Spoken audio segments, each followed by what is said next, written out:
Hi, everyone. This is Rohit from Lifestyle Mastery, and I'm excited to have Polina Marinova Pompliano, who's the author of Hidden Genius: The Secret Ways of Thinking that powers the world's most successful people. She's also the founder of The Profile, a media organization that studies successful people and companies. Welcome to the show, Polina. Hi, I'm so excited to be here. Awesome. So you have had a impressive career in journalism. What motivated you to pursue a career in media?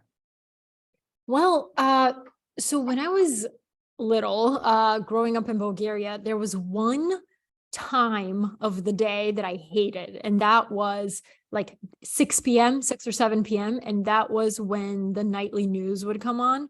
And I would either be with my grandparents a lot of times, and the news would come on and they'd be like, everybody be quiet. So I had to stay silent for an entire hour. And I was like, this is so stupid. And then right after that, it was Baywatch at the time was very big in Bulgaria. So I'd have to be quiet for that too, because they would watch that. I was like, what? I hate all of this. So ironically, it was really funny because what I wanted to do in that hour of silence was actually ask questions. And then when I grew up, I kind of realized like, wait, you can ask questions to get information, AKA that's journalism. And I realized that when I was in high school and I discovered the school newspaper and I started working there, that I was like, oh my God, like this career gives you license to ask anybody and any authority figure questions that you're curious about. And I thought that was honestly perfect for me. Got it, interesting. And uh, you also work with Fortune. How was the experience there? And what are some of your learnings? Speaking to some very successful people over there. So working at Fortune magazine was probably the best experience I've ever had in journalism. I had worked at a media startup before that. And then before that, I had been at CNN and USA Today. So out of all the newsrooms that I had seen, Fortune was without reservation. I can say that it was the best place I've ever worked. The people were so intelligent, so curious, so good at their jobs. And that's where I really, really learned everything I know about writing, basically. That's where I learned true storytelling, how to tell an accurate story, but also make it engaging for the reader, and also how to kind of approach these people that, like Melinda Gates. I interviewed Melinda Gates at Fortune, and it's like, how do you approach somebody like that with a certain level of professionalism, and you only have 30 minutes with her? How can you make it like every second count? So some of the things I learned there, honestly, two of the biggest that come to mind. One is precision is everything, and you need to be precise with every single word that you write. So there's a lot of articles that I don't like that are written in flowery language, and it takes forever to get to the point. It's like when you're writing something, it has to be short, concise, and to the point, but you have to choose every word carefully. And the second thing that I learned is when I turned in my first draft for this article I wrote about the breakup of Kleiner Perkins, the venture capital firm, I had, all these words in there that were like, everybody hated so-and-so, like nobody liked X, Y, and Z. And my editor was like, I can tell that your thinking is sloppy because your writing is sloppy. He meant that I was using these absolute words because I was thinking in black and white terms. And he's like, that's not how the world works. There's nuance, there's context, there's detail, and you're not capturing that in the way that you're writing, which makes me think that you're thinking very sloppily when you're approaching these things. So it really, really taught me like precision, accuracy, and context are three of the most important things in journalism or any storytelling endeavor. Got it. And interestingly, you mentioned about context, and thinking clearly. Obviously, the podcast. You can talk a lot about writing well, but any tips on on how to write better? Do you think reading is more important to get your thinking in better systems? So definitely, one time when I was talking to James Clear, who you've had on the podcast, he Yeah. told me my writing suffers when I'm not reading enough. So that means that because he's not putting enough ideas into his head, it's harder for him to write really well and really clearly. I think that for me, especially, when I start writing, it feels kind of like I'm about to go on an adventure that I don't know where it will lead me. But in that process and in that adventure, it's like, okay, I don't know what I think until I start writing. So as I start writing, there's a lot of fluff and there's a lot of crap in there that over the editing process, I'm like, oh, wow, like I didn't realize I thought about it that way. Then I take it out, or I add something else in to add context to my thinking. And I do think it makes you a clearer writer because it forces you to see your ideas on paper. And once you see it, you're like, whoa, is that what I believe? And then you start asking yourself, why do I believe that? And who told me that caused this belief?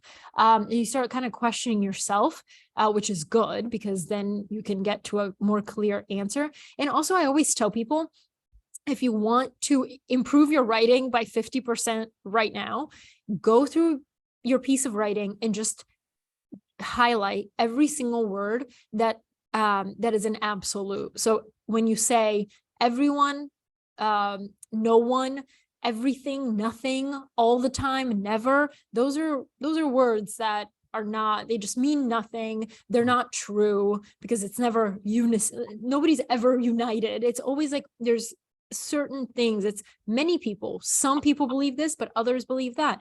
And it kind of helps you think in nuance, which is very helpful for writing. Interesting. And with Twitter and Substack, the new platforms, would you advise beginners to put out content on platforms like Substack as well as on Twitter, or would you advise them to start off with a blog and just keep writing every day? Yeah, it's so hard because I think the medium matters less than the content itself. You could start with just an email from Gmail that you send to your family and friends. And then as like, oh, wait, there are too many people in the subject line, maybe I move on to Substack. I personally really, really like Substack because I'm an investor in the company, but not just that, I've been a user since its beginnings. So I like Substack because basically, as a writer, I just want to write. I don't want to think about marketing. I don't want to think about growth. I don't want to think about like sponsorships, like nothing.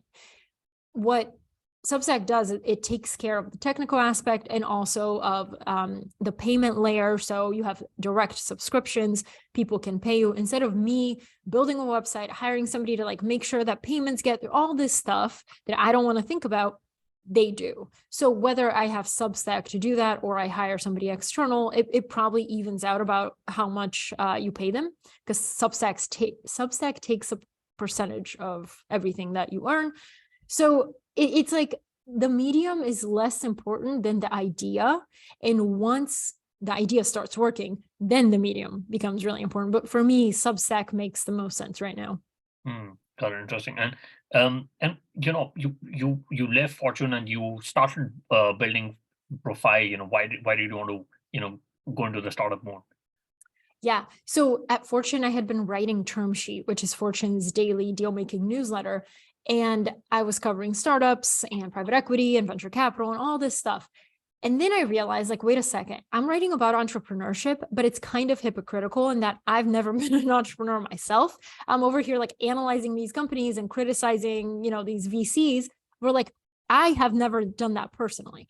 But that was just one aspect to it. The second aspect was when you spend so much time talking to these people, you kind of start asking yourself, like, why not me? I had always seen myself as just a writer. I never thought that entrepreneurship was a path for me because throughout school, throughout everything, people had always told me, oh, you're in journalism, like you're going to make no money and all this stuff. And that's complete BS. And I know that now because there's a different path. And you can be a writer and an entrepreneur and, a business owner and a startup founder, whatever you want. But to me, like I realized in 2020, I was like, I want to see what I can learn if I go out on my own and apply all these things that I've learned over the years. and be both, be two things, be a writer and an entrepreneur, and let's see how it works out. So I left in March of 2020. Got interesting. And you, I did mention, before the call, like, I loved some of your profiles on Dwayne Johnson and Kobe Bryant, as well as Keanu Reeves. I've saved it and read it because I think Dwayne Johnson, Keanu Reeves are some of the kindest people. But what does it take to research about people? And what advice would you give to people who would want to get into journalism when it comes to researching about these celebrities? Yeah. So it's interesting. I know a lot of reporters who, when they're working on an article, they don't like reading anything else or watching anything else about the person they're writing about, because they don't want to be clouded, or they don't want to be affected by everything that's already been written, just in case, like they want to be strictly original, strictly what I notice in my observations. But I actually do the opposite. I read, watch, and listen to everything they've ever done, because I think in that way, you can notice some of their mannerisms. You can see what questions they enjoy answering and what questions they kind of like recoil at hearing. Those are interesting. And there's so many little clues, and most people ask the same questions. So if you get a chance to interview someone, you have the opportunity to pull questions that maybe they haven't been asked before, and therefore they have to stop and think about it. I think for me, especially like coming to the US at a young age, when I was 8 years old, and I didn't speak the language, and a lot of time was spent me just observing people, and trying to figure out what they were talking about, how they were feeling, like what the context of the situation was. And I think that's really helped me just accidentally, because it forced me to spend a lot of time in my head, but also become really, really good at internalizing those subtle things that many people wouldn't notice. Like I have a very good sense of when somebody gets uncomfortable, or when somebody's like, oh, this is my, like, I love talking about this. So that's really helped me now. And I think like if you want to get into journalism, you don't have to even have a job. You can start today, like interview somebody in your family, which I recommend everybody does, because, our parents, grandparents won't be around forever. So if you conduct an interview, like a true, like with microphones and a camera, and, do it the right way, you'll learn so much about their life. You'll learn about yourself, like truly, am I just asking generic questions, or am I asking like pointed, specific, precise questions that actually get me somewhere? So I think that's a really good way to practice.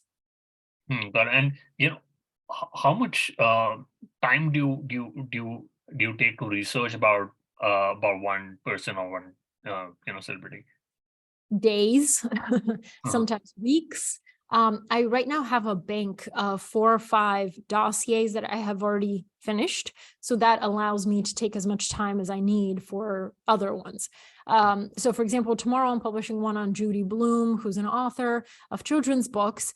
That one took me a while, actually, because she's done a lot of press. I watch a lot of videos, video interviews, podcast interviews that she's done, and I read some of her books. So it's just basically what you want to do is gain as much information about the person until you feel like you know their essence, or you can explain what their differentiator is from anybody else, right? So it takes me probably on average a week. Okay, got it.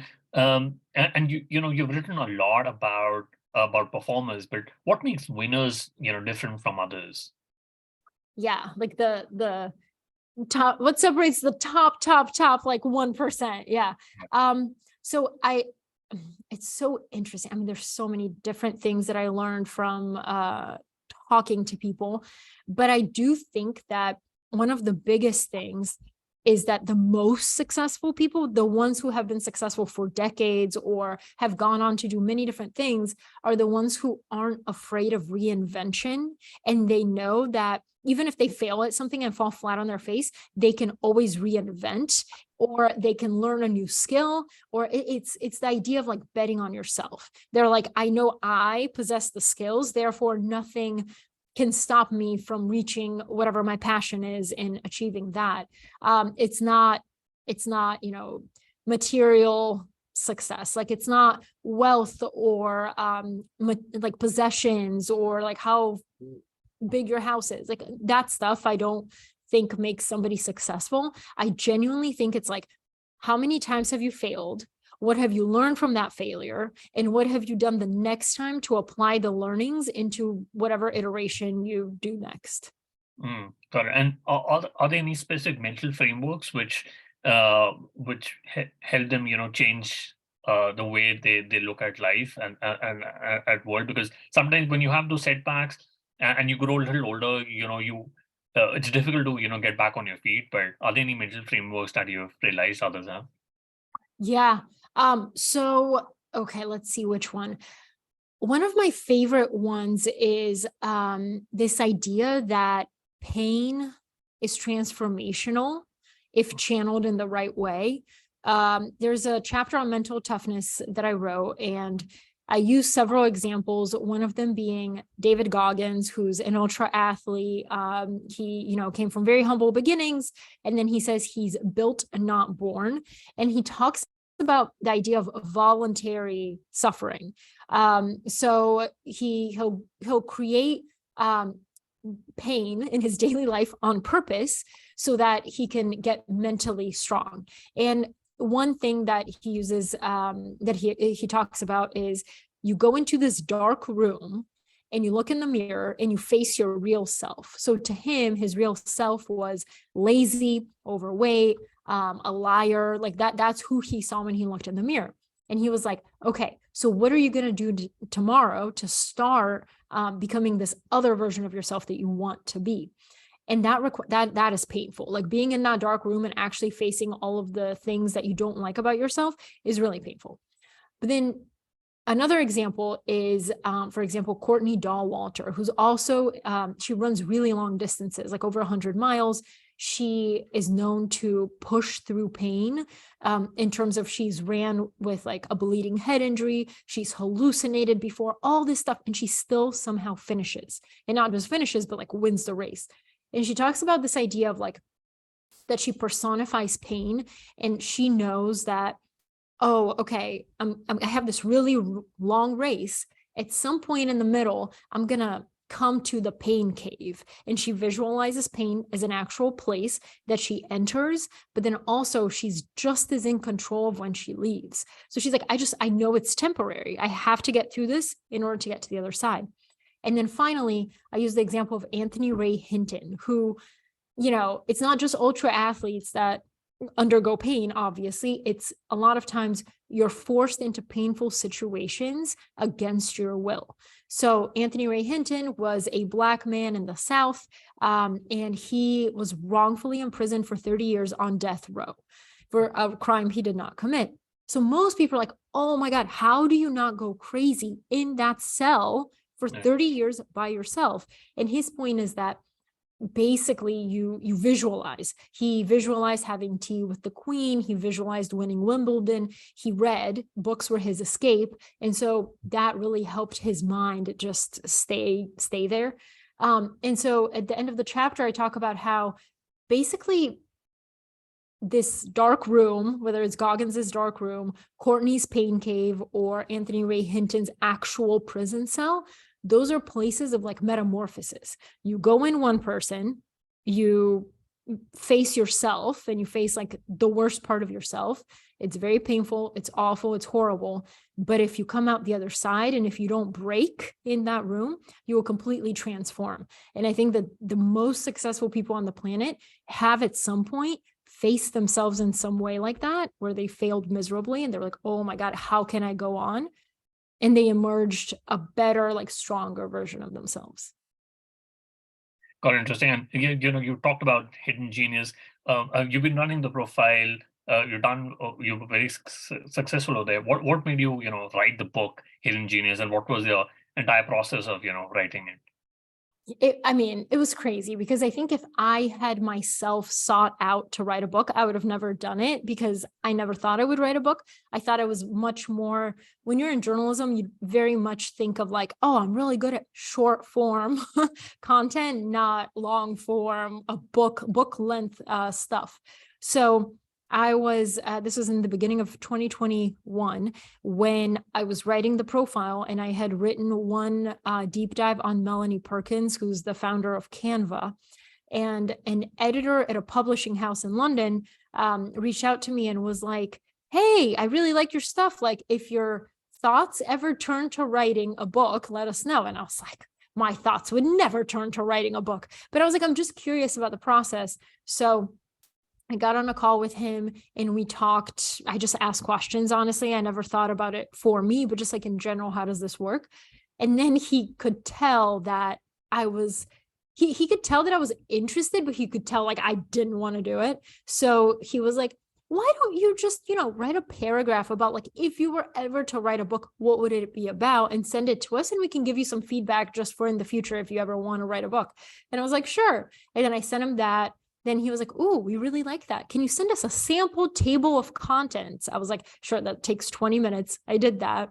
And then from there, it was like piece by piece. I wrote it in very small time windows because I had a newborn at the time. So just 20 minutes here, 20 minutes there.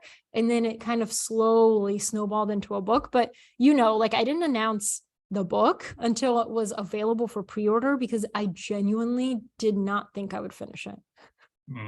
Yeah, interesting. And so the entire process took you more than a year to write the book, and Oh, actually it took me 3 months. okay. But Got hold on, let me just clarify. It took me 3 months because a lot of it was already written. Like if you guys have ever read Psychology of Money by Morgan Housel, he took many of his like most popular articles and compiled it into a book. I did something slightly different, but very similar, in which I had already written so much that I was like, I've written about like hundreds of people. Their stories I know so well, and I want to group them by theme. So it was very easy for me to kind of like put the puzzle together, even though much of it was already written. Okay, got it. And uh, uh, you've been running the profile. How do you track feedback from readers? It's not only for writing articles, but like I do podcasts and YouTube. What advice would you give to me on how do you track feedback from readers so that I can create better content? Yeah, that's a great question. And by the way, I just realized why you said a year, because I said he reached out to me in 2021. It was actually beginning of 2022. It wasn't, yeah. Sorry. I don't know what year it is anymore. So I think the way you keep track of reader feedback is I'm very much like, there's a quantitative aspect to it and there's a qualitative aspect to it. The quantitative is important because it shows you, a lot of times people tell you what they want, but it's not true because what they actually read is different. So I look at Google Analytics and I'm like, what are people actually reading? And so I pay close attention to that. But then I also, every year, I send out a reader survey to my readers and I'm like, hey, can you just fill this out? It's like 10 questions and it's more qualitative feedback. What do you like? What do you not like? What would you like to see in the future? Things like that. So then in my mind, I'm like, okay, when I go through everything, I can kind of understand what they like and how I should steer my content, but I never take it like at face value. I'm never like, oh my God, my most popular article on the profile is about relationships. I should only write about relationships. No, because you have to think about most people on the internet like relationship content. That's probably why it's the most popular. But the people who subscribe to the profile, that's not the promise of my newsletter. So you always have to kind of stay true to your promise to the readers and take things in context. Got it. And can I mean, if my content is about entrepreneurship, but can I talk about different things, or is it like the 80-20 principle, or should I be 100% just focused on what my reader wants to read?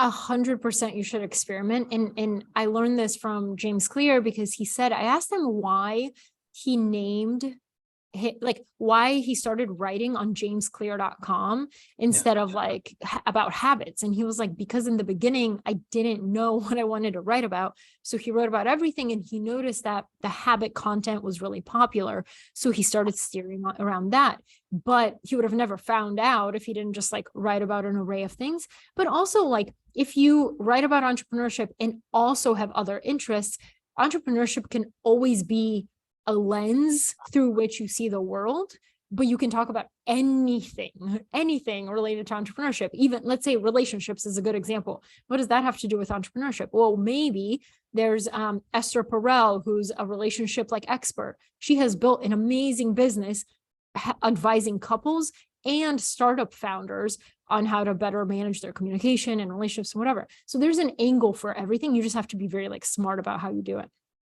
Got it. And when it comes to consuming content, I'm constantly consuming content from podcasts, and I spend a lot of time on Instagram Reels and Twitter and all that. But what advice would you give if I want to consume content, which will help me, write better or do better podcasts, or clear think in a better way? Yeah, how to consume it in a better way. Yeah. I think this is the thing, like I genuinely think having an array of different sources that you listen to or watch is the most beneficial. I talk about this idea of having a content diet. You can't just 100% of your diet be reality TV shows, because you'll learn nothing. But if you listen to informational things, but then also leave some room for the serendipitous, like random podcast you would never listen to listen to that, because some of my best ideas have come from a random conversation I overheard or something on a show I would have never watched. It's just sometimes like your brain works in the background, and when you expose it to a bunch of different podcasts or videos or whatever, it starts to make connections that wouldn't otherwise be there. So, I mean, maybe you should watch The Bachelor once in a while. You never know. Got it. And media companies could have very thin margins, and with Substack and other media companies coming over, and a lot of content being created, especially in the last couple of years. Where do you see the future for big legacy companies like Fortune and Time? Do you think they're going to die out, or is it going to be individual brands coming out? And how do you see that playing? Yeah, so I don't think so. I think that the top, like the biggest, the top 1% of media will stay and they'll continue to thrive, like the New York Times, etc. I also think the super hyper local ones might be able to work, even though a lot of times they're replaced with like a paid newsletter that covers super local stuff. But it will continue to survive in some way. It's just the ones in the middle that's super hard to make work. And I think you're seeing more and more reporters leave to start something independent, or they're joining forces with other reporters and they're starting their own independent thing. But like the one thing that I noticed while at Fortune is that people trust people. So when I was sending that newsletter from my name at Fortune, people were like, oh, like, I know Paulina, like I kind of know her biases. I kind of know like what she believes. I kind of know what she doesn't know, whatever. So because people knew that I was this imperfect human, it was in some weird way easier for them to trust me than if it came from like this faceless institution that they're like, I don't know who's writing this. Why should I trust them? So I think like the future is going to be more decentralized, but also more based on personal human trust, if that makes sense. Yeah, no, absolutely interesting. And I quickly want to do the top three. What's your favorite business book? Favorite business book. I don't know if this counts as a business book necessarily, but it's definitely about money. It's The Psychology of Money by Morgan Housel. I just am a huge fan of his and his writing, and also the way the book is written. It could be like, I could have zero interest in money and it will make me completely reframe my vision of the world. And again, it's exactly what you were saying earlier. It's not an intuitive, it's not like a here's how to budget book, but it's other topics seen through the lens of money, which is so fascinating. Yeah, no, absolutely. I love that book. We'll put that in the show notes. And if you could go back in time, when you started writing The Hidden Genius, what is the one thing you would have focused on or done anything differently? Mm, great question. Yeah. What would it, well, I think I would have given myself more time, but again, like I don't know if I would have finished. I do really well with deadlines, so I'm like, if this is my deadline, I gotta do it. So it's a forcing function. But honestly, no regrets. It got done, like zero regrets. Okay. Got it. Awesome. And do you have any favorite online tool, for example, Gmail, Slack, Zoom?